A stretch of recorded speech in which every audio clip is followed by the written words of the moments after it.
How's it going, everybody? This is the Conscious Bodybuilding Podcast, and today we have Kevin Bass on. Kevin Bass is a PhD student. Is that correct? That's right. What are you getting PhD student. What are you getting your PhD in? So I suppose what it's ending up being is the physiological regulation of certain metabolic processes that are involved in immunity. So basically, like how the colon in the gut contributes to ketogenesis and the production of ketones. So you guys have heard that often ketones are produced in the liver in response to fasting or ketogenic diets. Well, it turns out that actually ketones are also produced in the colon, and these might have really important effects for our physiology. Interesting. And you had mentioned, so I found Kevin on Twitter. I think you had some discourse with positive discourse with one of the Nadolsky brothers, and then I found you, and I was just basically trying to follow as many people as I can. I'm trying to expose myself to as many evidence-based practitioners as I can. And I heard you mention in another podcast kind of what your mission with social media is. And for me, it's been really cool to see, but I kind of want you to explain kind of why you produce content. Why, obviously you're incredibly busy with this PhD work. I have a friend who is doing his PhD currently in the microbiome and genomics, and he's just so busy all the time. And obviously to add that onto your workload, I mean, there's got to be a reason, right? So kind of explain why you're going that path of making all the social media content. Well, so I'm in a track that's like an MD PhD track, physician scientist. So the idea is that I get a combination of medical training. So I've done my first year as a med school, and then I'm also finishing the PhD, and then I'm going to go back to med school to be sort of a combined like doctor scientist, where I use my my medical background in order to inform the way that I think about science and I approach science. So I end up doing like medically oriented science. And so that's the idea behind that degree. But in addition to that, I have a very I'm interested in a lot of things as part of sort of my personality. And I kind of need a little bit more than, I don't know, maybe I need a little bit more stimulation, I think, than a lot of people do. So one of the things that I was really interested in going into medical school is like, how am I going to make my medical and scientific career really meaningful? And I wanted a really big and a sort of really impactful path for my medical and scientific training. So one of the things that I became really interested in was the obesity epidemic. And the lights just turned off. I'm just going to leave them off because in order to get them back on, I have to like jump up and down. So then I ended up getting online and talking to people about the obesity epidemic. I thought it's such an easy and obvious thing to solve. Like you just need to get rid of processed foods, et cetera, et cetera. But actually, like the more people you talk to online, the more books you read, more diversity of opinion. There's actually a huge amount of controversy about it, which is ridiculous in my opinion. And then it seemed to me that based on that experience of seeing all that controversy, what actually needs to happen is we need to actually come to some sort of unified understanding of what's causing the obesity epidemic. But we can't do that if everybody's constantly fighting, and everybody's constantly fighting because of misinformation. And I think misinformation essentially exists because of grifters. Like people are trying to make money, and the more new and novel things that you say in the social media landscape, the more attention you get. So there's this sort of incentive to say new and novel things and controversial things and cause debates and stir up trouble. And as a result, we have this proliferation of a wide variety of different novel perspectives that are it's like there's a bunch of bullshit that proliferates. So in order to deal with the obesity epidemic, essentially we have to deal with the misinformation epidemic. So then my interest ended up transitioning towards more from misinformation. So I find this super exciting, super interesting. And I think that this is like one of the things that one of the hobbies that sort of sustains me apart from doing the PhD and the MD, which is it's really interesting, super interesting, but it's like something on a day-to-day basis that's constantly changing for me, which I need as that kind of like stimulation. So day in and day out, I'm sort of struggling against misinformation and trying to figure out what the solution, the eventual solution will be to it. And part of that, you know, where I am right now in that that journey is, well, so like ultimately, I think we need some sort of like systematic way of assessing and evaluating misinformation. And I didn't talk about this on other podcasts, but I guess I am now. Like part of it is because I've, you know, in part because I'm doing the medical training and the PhD training, and like I'm also doing the online stuff. So I'm not sleeping very much. So like I'm just like rambling right now, but like It's all good. I'll give you some new stuff compared to what I've given the other podcast. So Sure. One of the things that I became really interested in is like having a systematic way of evaluating misinformation. So everybody disagrees about what misinformation actually is. So one of the first things you can say, one of the first things you hear whenever you talk about like, we need to deal with the misinformation problem is you'll hear people say, well, who decides what's misinformation? Like, how do we decide? You know, everybody has a different opinion. Even the experts disagree about what's misinformation, what's not. So I know based on being in the space of a bunch of misinformation, I have a really good idea of what misinformation is and what it isn't. And so I decided like maybe what we need is sort of an algorithm or a sort of system of evaluating and explaining what misinformation is. And Yeah. so then I started trying to develop that. But in order to develop that, you really need a lot of examples and a lot of case studies and a lot of documentation about what misinformation is. And ultimately I decided So much ultimately work.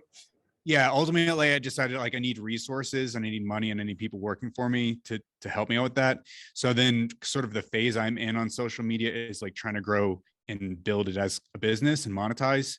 Yeah. So that's where I am right now. And ultimately I would like to monetize and then feed some of that money back into this misinformation project so that we can then create this is my dream, my crazy dream is to create like a system or a systematic way of documenting misinformation in a way that persuades people, that people are like, oh yeah, well, that is a very clear way of documenting misinformation. That is a very clear way of thinking about misinformation. Right. And I'm not necessarily going to say that I'm the only person. I have the only opinion about what misinformation is and what it isn't. It's sort of a dialogue. It's a conversation between many different people with many different opinions, Right. Some of which are legitimate and some of which are not, and some of which are going to be persuasive and some that are not going to be persuasive. But ultimately, like I would like to have a role, and I will have a role in sort of understanding what misinformation is, because eventually as a society we're going to decide that enough is enough and we're going to have some sort of set of rules. I don't know what those rules are necessarily going to end up being, but we're going to have some sort of set of rules about what decides what misinformation is and what it isn't. And this has been done before. We've had these kinds of problems before in society. We've had like, you know, quacks, you know, snake oil salesmen. That used to be a problem. People selling opium and alcohol, you know, like tinctures that people would give their children and stuff, people selling miracle cancer cures. That stuff has all been regulated. We've agreed as a society what the sort of bad stuff is, and we can agree as a society what bad stuff is, what it isn't. It's going to come down ultimately to common sense, and it's going to come down to a consensus as a society. And so I've rambled a little bit, but yeah, that's kind of my passion.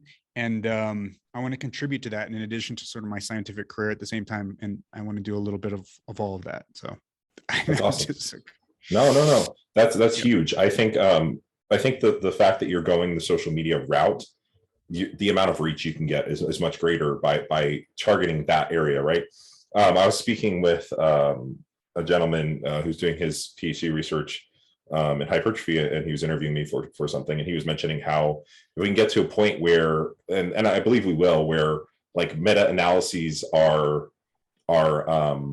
essentially just you plug in the data into a machine and then it produces a meta-analysis, and you don't really like have to. So if we had some systematic way of that occurring, then the bias is also potentially removed, and then it's communicating it, right? So like if we can get, if we could get, and this is the reason why I'm even doing this podcast, if we can get more of those evidence-based people, the scientists, if we can get them on the front lines, like their reach, they need to be the people reaching people on social media. Obviously that is a challenge in itself, because you're a snake oil salesman. Those are the people getting the views, the ones who say controversial things.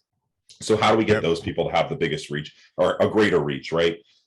Because I agree. So I used to think from the perspective of like, oh, well, like freedom of speech, let people say what they want.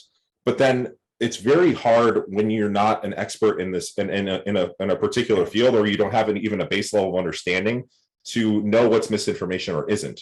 Like, for example, I spend most of my time with bodybuilding and hypertrophy research.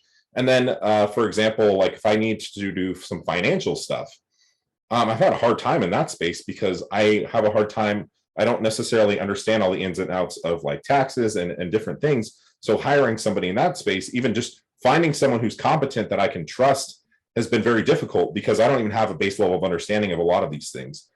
So I agree. I think we need to have people we can trust. They need to be reaching a large audience. And I think, again, I think social media or whatever avenue we can do, I know all, like, I know mass research review and examine and stuff, but that's not something that like the general population is exposed to, generally speaking. It's people who are already trying to do this stuff. They're trying to improve their body composition. They're trying to be healthier. They're already involved in the research. But how do we get, like, my parents, like, you know what I mean? Like, how do we get them to be exposed to this stuff and whatnot? But yeah, so that's kind of how I feel about that. So I think that's amazing that you're doing this, and I really wish you good luck in any way I can contribute to that. But on that, I kind of wanted you to briefly touch on the obesity epidemic. There seems to be some controversy. Maybe you could go into simply, like, and I know it's not a simple controversy, but what really is causing obesity? What factors contribute to obesity? Is it truly a willpower, as a lot of people like to say, or is it multifactorial? What contributes to our obesity epidemic? Well, that's interesting. Is it willpower? So, as you know, as a bodybuilder, and as somebody who's like very carefully tracking your macros, you're very carefully tracking your calorie intake, you're doing it on a day-to-day basis, and you are exerting willpower every single minute in achieving what you've achieved with your body composition. And I don't think there's any question about that. And anybody who's involved in bodybuilding like knows that the amount of discipline and willpower necessary to achieve that is substantial. And so that's a really interesting juxtaposition, sort of that perspective with, say, the public health perspective. And so I'm just sort of exploring this as we talk about this. Mm-hmm. The public health perspective is a little bit different. So the public health perspective tends to emphasize lived environments. Okay, so here's a good way of framing it. I think I've got this. For somebody like you, you are going to control every single aspect of your lifestyle in order to achieve your goals. And you're going to do that on a consistent basis. Sometimes you might fall off for like a couple of days or maybe even a week, or I don't know how long it might be the case, but sometimes it happens, but you jump right back on and you exert that discipline. For most people who are concerned with their everyday lives, they're concerned with like their wife, their family, the things that they're dealing with. They're not necessarily bodybuilders and not necessarily concerned with maximizing their composition and having like the best physique in the world or one of the best physiques in the world. They're a little bit more on autopilot, right? They're not exerting as much energy in that particular goal. That's not their set of values. That's not their focus. They might have other things that are distracting them. And so for those people, the sort of default environment or the default set of behaviors or practices or culture is going to be a lot more important for determining what their body composition outcomes are going to be. They're more on autopilot. So the public health point of view is that it's not so much of a willpower issue, because most people are not really approaching their body composition and their health from a willpower perspective. They're sort of, and I think this goes along for most things we do. Like most things, if I'm say a bodybuilder, or if I'm, in my case, a jujitsu athlete, I'm putting a lot of energy into jujitsu. I'm putting a lot of energy into medical school. I'm putting a lot of energy into learning about science, but I'm not necessarily putting a lot of energy into finance. So I'm sort of going with the flow for finance. I'm like, what does TurboTax say? I'm going onto TurboTax, and like whatever TurboTax tells me to do is what I do, because I don't have the time and the energy to do anything different. If I could do more, that'd be great, but I'd need more hours in the day to do it. So I'm going along with sort of the tax environment of TurboTax, so to speak. In the same way, for people who aren't necessarily as interested in like their body composition and maybe even their health, they're going along with the food environment. So the public health point of view is like most people aren't going to be super concerned with pursuing fitness. Most people aren't going to be super concerned with pursuing their physical health. And so they're going to default to whatever their food environment and their culture tells them to do. So the reason we have the obesity epidemic is because we have a food environment and a food culture and a sort of way of life, a Western lifestyle that promotes obesity. And the things that do that are physical activity is not such a big deal. Physical activity is important for metabolic health in the long term, but it's not really so important for weight loss. Maybe it does have a role in body composition, but for determining overall body weight, it's not that important because there's something called the constrained model of energy expenditure, such that most people don't, or so in general, people are going to expend the same amount of energy per day, no matter how much exercise they do. In general, there are some exceptions, but there's a guy named Herman Poncer who's really promoting this, who's put forward some really influential studies that have suggested that exercise isn't such an important determinant of weight loss. It's more that, as bodybuilders know, abs are made in the kitchen, right? It's more that an energy intake issue. And so our culture tends to promote excess energy intake. And it does so in the form of hyperpalatable, ultra energy dense foods. So foods that taste extremely good and have a lot of energy in them. And so you can just pack a lot of these foods in a short period of time and you want to keep eating them. And then you end up eating an excess amount of energy and then you gain an excess amount of weight. And essentially what we've had happen is over the course of, say, the last 50 years, different companies have competed with each other in order to sell the most food. The companies that have sold the most delicious and energy packed foods are the ones that have stayed in business, and the ones that haven't have fallen out of business. So capitalism itself has produced a situation where we have foods that are making us fat. They're making us obese by virtue of the way capitalism works. So the only way that we're going to, according to a public health point of view, the only way we're going to reverse this is, sure, promoting health literacy, nutritional literacy, exercise literacy, all that stuff is definitely going to help.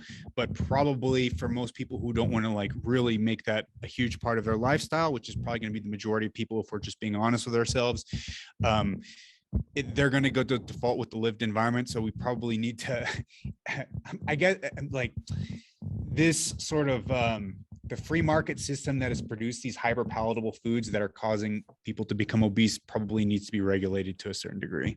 So that's sort of I think that's sort of like what's causing the situation, and maybe that's the in my opinion that's perhaps one of the solutions to it. I don't know what you think about that. It's hard to say. Obviously from a perspective of myself, I like to have palatable foods and I understand where those appropriately fit, but I understand that also people, most people don't know where those would appropriately fit into their lifestyle. A lot of people probably don't. I guess people understand that if I eat a cheeseburger, it's probably not good for me, to some degree, but and have a general understanding of if I eat fruits and veggies, then it's probably, more health promoting. But do they understand that maybe that's what's driving their, obesogenic environment? Is that driving their obesity? It's hard to say. I don't know what the solution is to that potentially. I do like having the ability to go to McDonald's if I want to and buy a Big Mac. Do I really lean into that very much? No, not really. But yeah, I also am not an expert, so I don't know what the actual solution should be. Obviously, on the information front, I do think that maybe some regulation, if we could do it in a way that isn't too impeding or imposing, but right. I don't know how to do that, personally. So yeah. No, so yeah. I feel the same way. I don't want things to be unavailable, but at the same time, I don't, certainly the average diet needs to change substantially from what it is. 100%. And that I think you can agree on that. And then there's also genetic factors as well, to some degree, and drives to eat, right? There's some people who just aren't hungry and they can eat hyper palatable food, but they also maintain a lower body mass. We could talk about Yeah, go ahead. Yeah, which is super interesting because now we have like a whole new revolutionary class of drugs called the GLP-1 receptor Yeah. agonists, where people can take these drugs and they don't have the desire to eat anymore. Right, So it right. just spontaneously, That's huge. Yeah. yeah. They become like one of those skinny people who can eat ice cream and they can eat it for every meal if they want. There are people like that who can just eat trash and stay lean. They Right. become those people. So yeah. But yeah, and then I mean, obviously, there's some argument for like food composition. Is that the health, most healthy thing? It's hard to say. It's better to eat less food and calories in general. That probably on the hierarchy is, overeating is probably way more important, and then tackling food composition is probably next to that. But so I wanted to go into briefly seed oils. I kind of have a hypothesis. I guess this is just my observation. I've seen a few people demonize seed oils, and I used to be one of those people. I just didn't understand the research, and some people that I looked to didn't like them for different reasons. But I realized that a lot of it was correlation. So like I think it was like Ansel Keys and a few of these other people were promoting that. Actually, I can't even remember what Ansel Keys' stance was, to be honest. So I'm not even going to state that. But so that these were promoting obesity and heart disease. But I think, and you did a video that kind of opened my eyes as to why some of these people believed it. It was because our hyperpalatable foods contain these seed oils. So our drive to eat from these hyperpalatable foods is containing seed oils is what's causing obesity, but it's not these seed oils themselves, because these seed oils, when they're studied in apart from these obesogenic foods, if you want to call them that, they are actually health promoting. So what I think was that what was happening was a mischaracterization or a lumping of like, okay, well, there's canola oil in this cake, and cake is, like it's causing, we're getting more increase in processed foods, which increases our consumption of seed oils, and then you have this increase in heart disease and diabetes and all these other things. But then you study them separately, and it's like, well, it's not the canola oil itself; it's the canola oil when it's combined with sugar, and it tastes good. Like, you're not just drinking canola oil. I don't know if that. I was just thinking about that today, but I don't know if that has any accuracy at all. I'm kind of curious your opinion on that. Yeah, like the rise of ultra processed foods has come about at the same time as the rise of consumption in seed oils. So seed oils are a really cheap way to add fat to foods.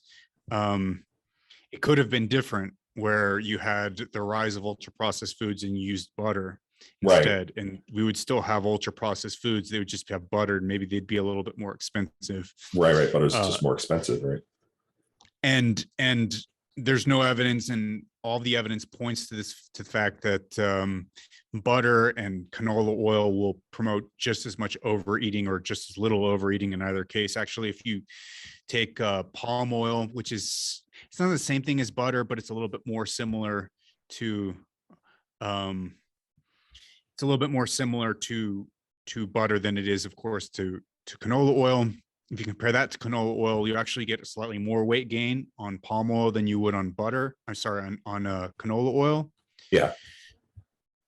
So there's a suggestion that potentially even canola oil on a gram per gram basis is actually less obesogenic than butter. But the idea is that it's correlational, as you're pointing out. It's like, just because canola oil or these different seed oils have increased in their consumption at the same time as ultra processed foods have, doesn't necessarily mean that canola oil was the cause. It could have been just any other source of added fat. And I don't think that there's any evidence at all to suggest that simply replacing canola oil or the seed oils with other sources of added fat like tallow or something is going to make them somehow those foods less obesogenic. They're just going to be the same foods. They're just going to have a different fat source in them. Right. So, it's the palatability that's causing like us to eat those. Yeah, exactly. Like, and some people, and so it's actually kind of a little bit of a contradictory argument too, because some people are like, well, French fries with tallow taste so much better than French fries with soybean oil. Well, do you think you're going to eat more? Okay, if let's assume that's true. Are you going to eat more French fries with tallow than with soybean oil? Then are you going to eat more of them then? So is what is the soybean oil causing the French fries to be obesogenic? It's kind of weird. Like if it tastes worse, wouldn't you expect to eat less? So it's like it's a strange argument that people often make, like, oh, it tastes better, and yet you're eating more of the other one. Okay, but there's no evidence for any of that. It's probably just the food itself that is obesogenic. French fries itself, that's obesogenic. If you have French fries from any fat source, you're just going to eat a lot of them because it's a lot of added fat and it's very savory and it's very calorie dense. And so people get this mixed up. Simply, it's a historical accident that seed oils have happened at the same time as these other ultra processed foods. It could have happened some other different way in an alternative universe, and simply replacing seed oils with these other sources of fat isn't going to change anything. So according to everything we know about the science, like there's been like oil, different fat replacement studies. There's no difference between them in terms of in fact, the metabolic rate, in fact, you increase the metabolic rate more on seed oils than you do on like butter. You actually have a faster metabolism with seed oils compared to butter. So it's like, and a reduction in LDL and some of these markers that are bad. Yeah. Right. Yeah. And if you look at long-term, like 5-year randomized controlled trials where you literally replace like butter and saturated fat with these seed oils, you see a reduction in cardiovascular disease and a reduction the rate of death. And like, okay, like you can say, okay, let's go back to butter, but like that doesn't make any sense at all. I'm not saying to like have seed oils all everywhere, but like if you have a choice between the two, like I would definitely choose seed oils. Right. And I want to kind of get into that. So two things. Unprocessed lean red meats, do they have a place in the diet? And coming from my perspective, I was eating more red meat. I generally have always leaned towards leaner cuts because I do feel like there are some nutrients potentially in red meat that may be beneficial. Maybe those can be obtained from other sources, but I think like iron, heme iron to some degree, some of the other micronutrients. But I'm not talking like these are like 90-10, these are leaner cuts. Is there any place for that in the diet? And, in general, should we be limiting our red meat consumption? This is funny because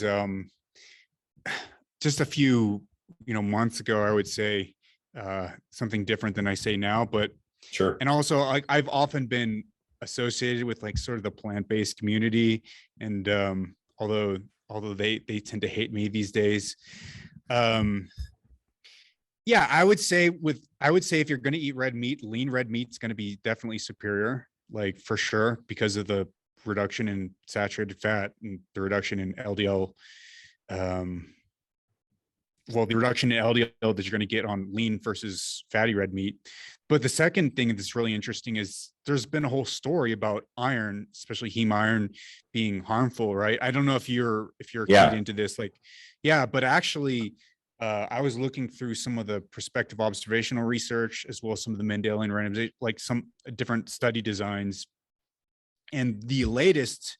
Maybe over the last 10 or 20 years, and the higher quality research seems to indicate that higher blood iron levels are better for cardiovascular health rather than lower iron levels, which is very surprising to me because there's always this theory that iron in the blood it tends to create free radicals, and then you get more atherosclerosis as a result of these more free radicals disrupting the arterial walls and all this stuff. Actually, it's not true. So actually, if you have maybe the higher tertile, so the higher third in terms of meaning, if you take a population, you split it into thirds. If you're in the top third in terms of your iron content in the blood, you actually have a lower risk of cardiovascular disease, and that's thought to be now causal. So actually, higher iron levels may protect against cardiovascular disease.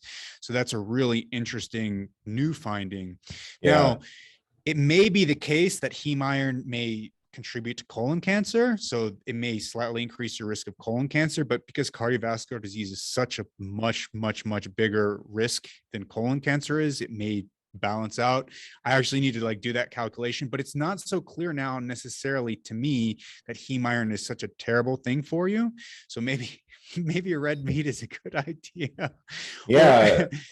But certainly not fatty red meat. Yeah, I think lean Right. red meat is great, and I think having those good robust iron levels is not a bad idea. And red meat has a lot of nutrients. I'm going to get in so much trouble for saying all this among my like liberal No, I and know. Yeah. progressive Yeah. friends. Like, but like I think it's red meat. Lean red meat's not such a bad thing in many ways. I would say to definitely stay away if you can from fatty red meat, but lean, I don't know. Yeah. I'm a little bit excited about it these I days. heard you talking about the iron, and I do think that like a mixed diet is probably a better idea, like because there's benefits of eating fish and other just having a variety, like not just simply eating red meat. And that's my perspective has changed over time on that too. But yeah, I think that like if you look at the nutrient profile, if you can keep that saturated fat down under, I think what's 10% is the recommendation, generally speaking, which most people who are eating red meat aren't doing anyway. So there's something to be said there for sure. But yes, I'm one of those people who, like I sometimes a client will send me blood work or something, and their iron would be high, and there's like some supplements, or you could consume calcium alongside the red meat. That I was like, hey, let's reduce the intake, or take this supplement, or consume calcium alongside it, because I was of the belief that iron maybe led to some problems, colon cancer being one, and a few other things, maybe some issues with the liver. But yeah, so I was just curious on that. I know you generally follow a more vegetarian kind of pescatarian diet.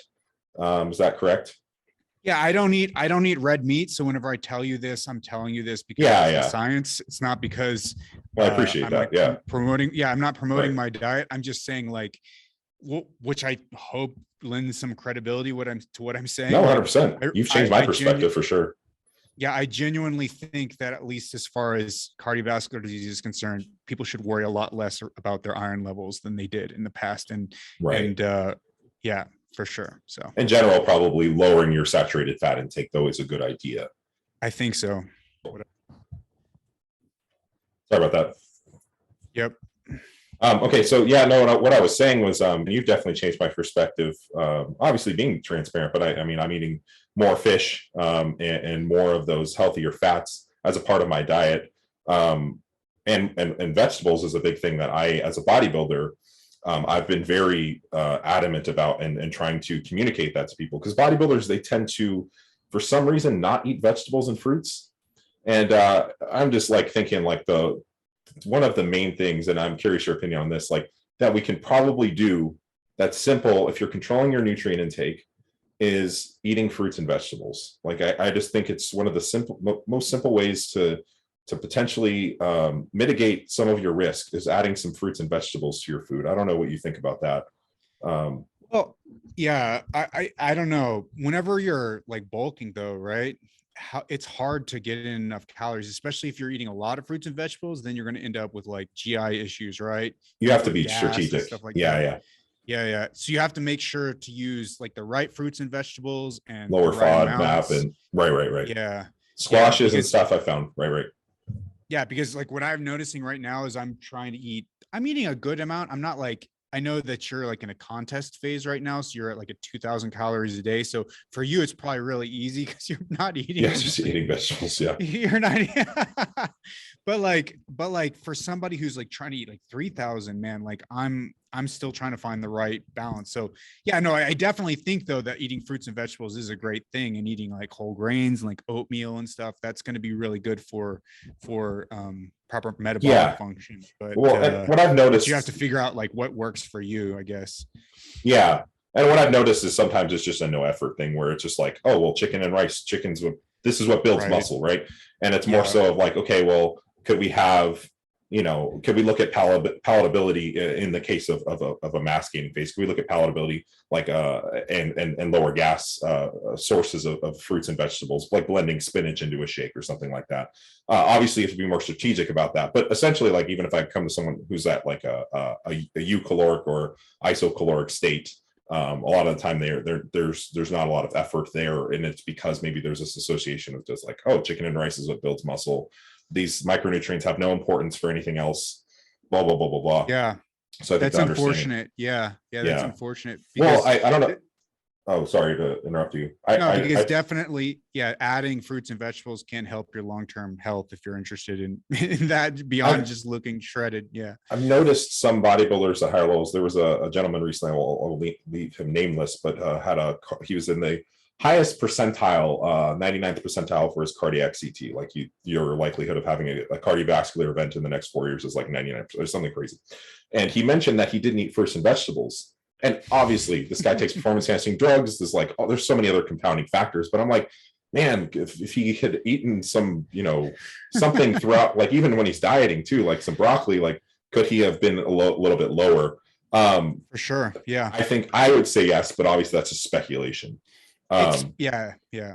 It's speculation, but I think there's a lot of good reason to believe that he could be. Yeah. And I've noticed on my blood tests and a few other people that if I increase their, like, for example, my LDL dropped in half from going from off season to contest prep.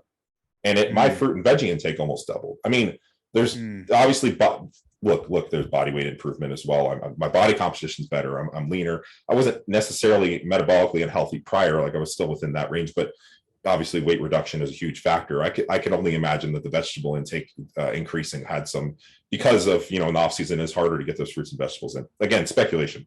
But no, 100% fruits and vegetables will reduce your LDL cholesterol, and LDL cholesterol is a really important risk factor. Fruits and vegetables will reduce your blood pressure. Blood pressure is a really important risk factor for cardiovascular disease.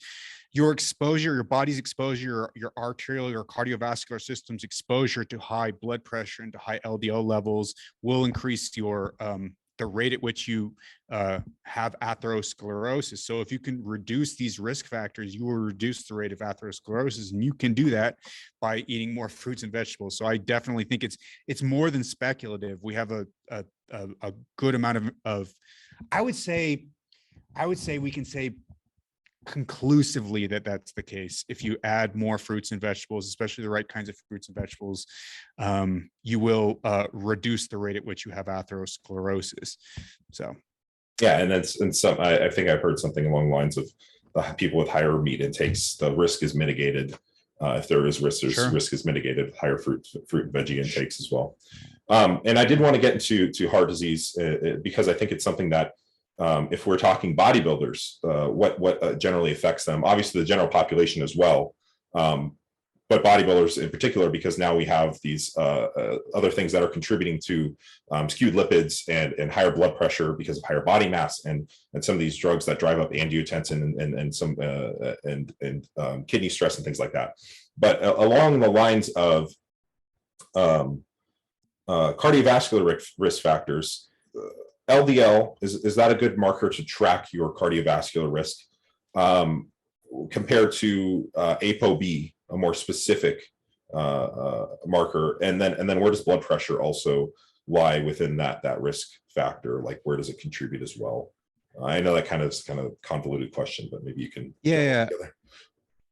So ApoB is going to be the better marker to track than LDL cholesterol. Most people just track LDL cholesterol because it's a convention.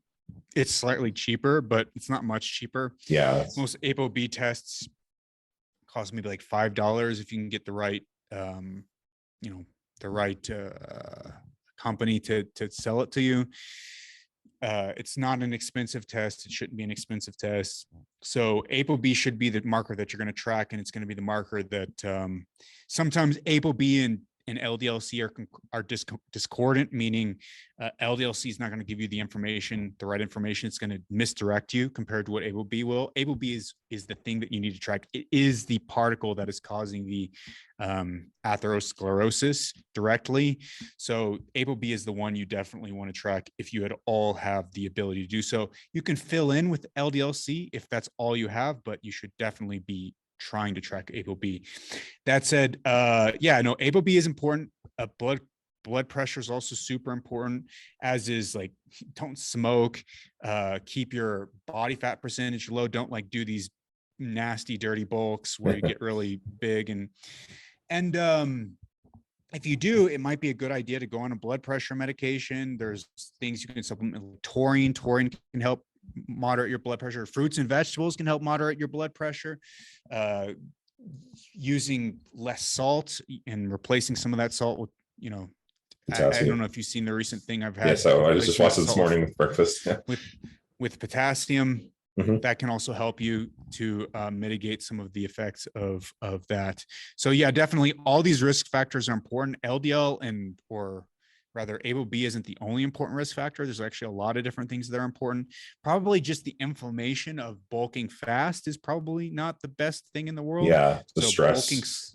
bulking slower is probably a better idea if you can. If and I know that sometimes like if you're making those gains, it's sometimes hard to do that because you're just in that Well, yeah, sort and of there's some place. But caveats that I would throw out there as a coach and stuff is one, when I see a bodybuilder who's like, you know, very young and very very large, I'm no longer like super impressed if they're like, oh yeah, I started bodybuilding 3 years ago. I'm more concerned for what that is in the long term. I generally am like, oh my gosh, like what stress did that happen to his heart? And then there are certain compounds that bodybuilders will utilize that they affect they'll put a lot of water retention on, and they'll assume that they gain a bunch of muscle mass. But then what is that also doing to your heart? The stress of water in the, you know, compartment in your chest, and just in general with your blood pressure.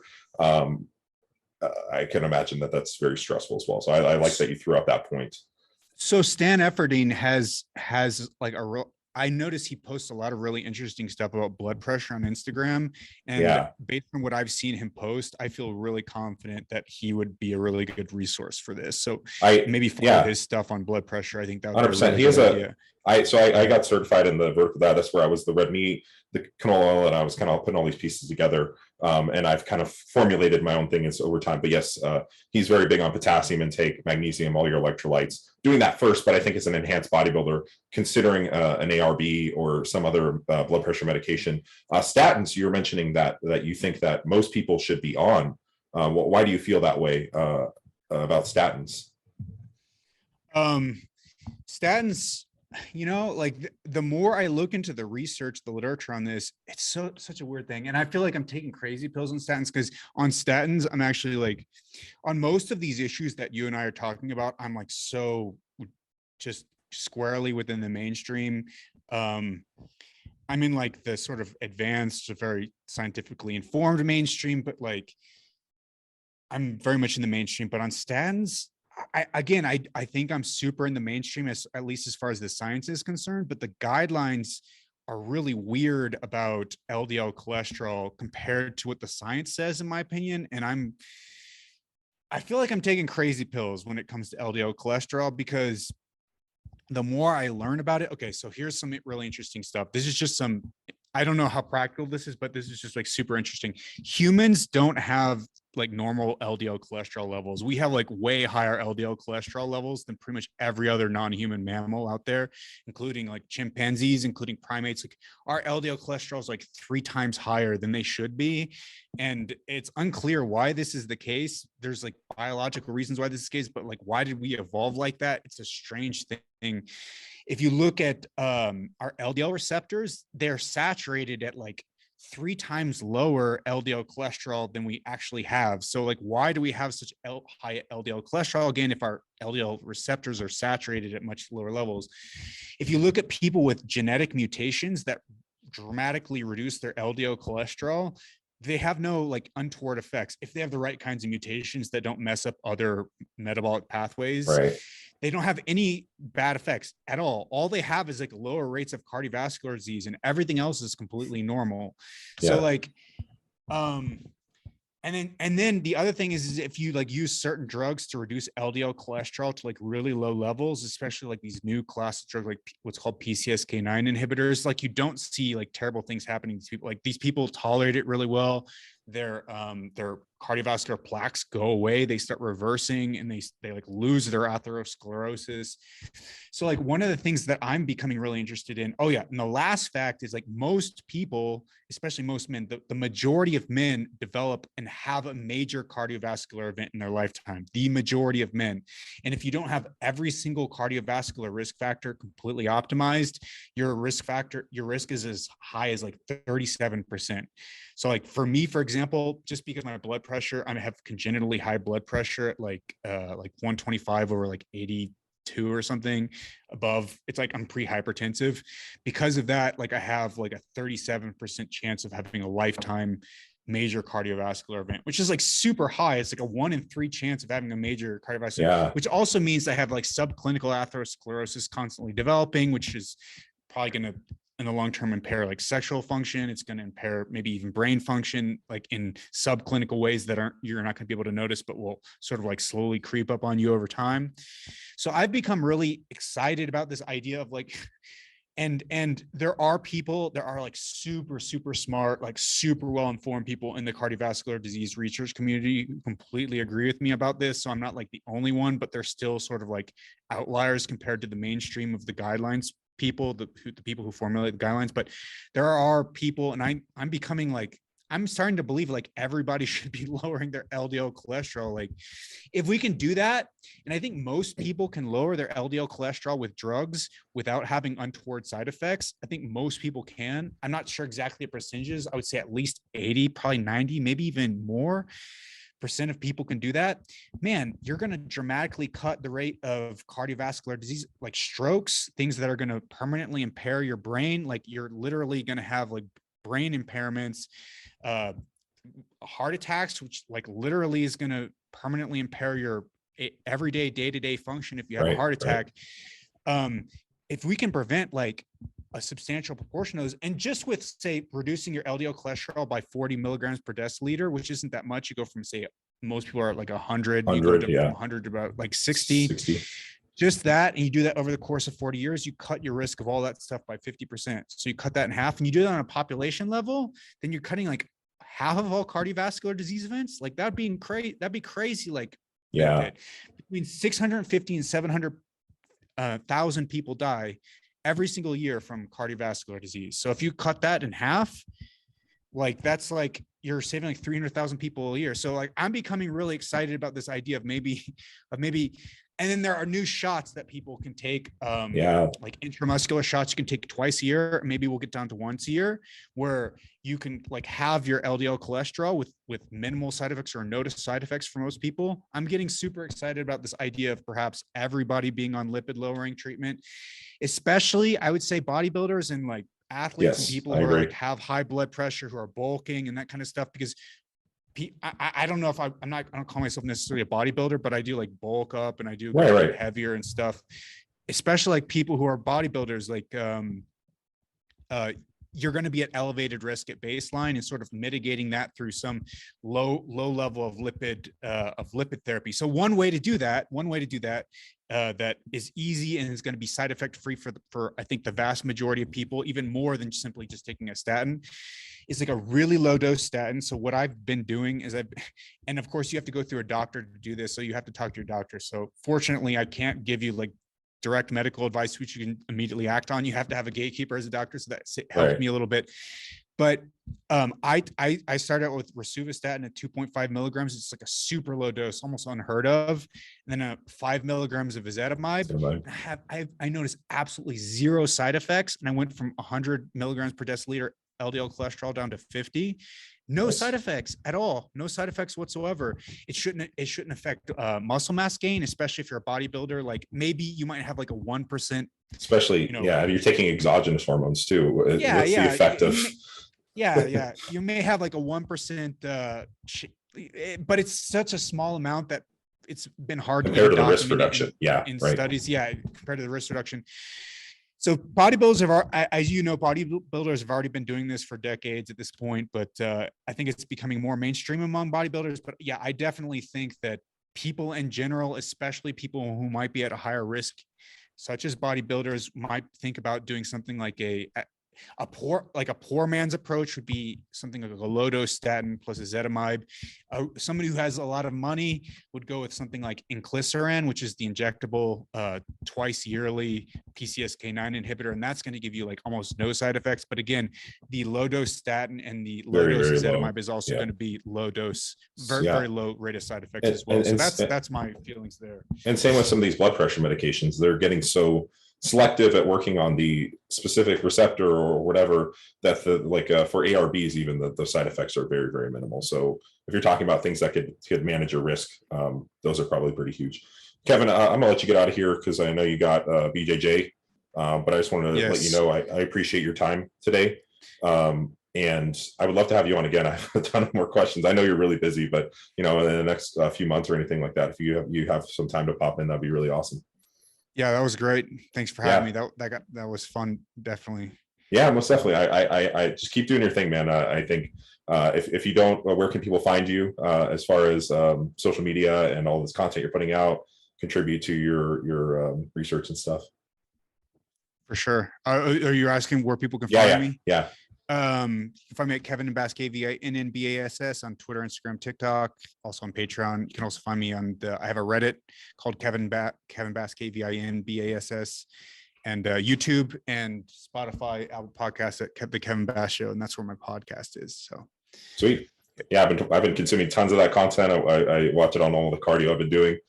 So I'll link all that stuff below. And this is a really interesting talk, Kevin. I really appreciate your time, man. Awesome. Appreciate it.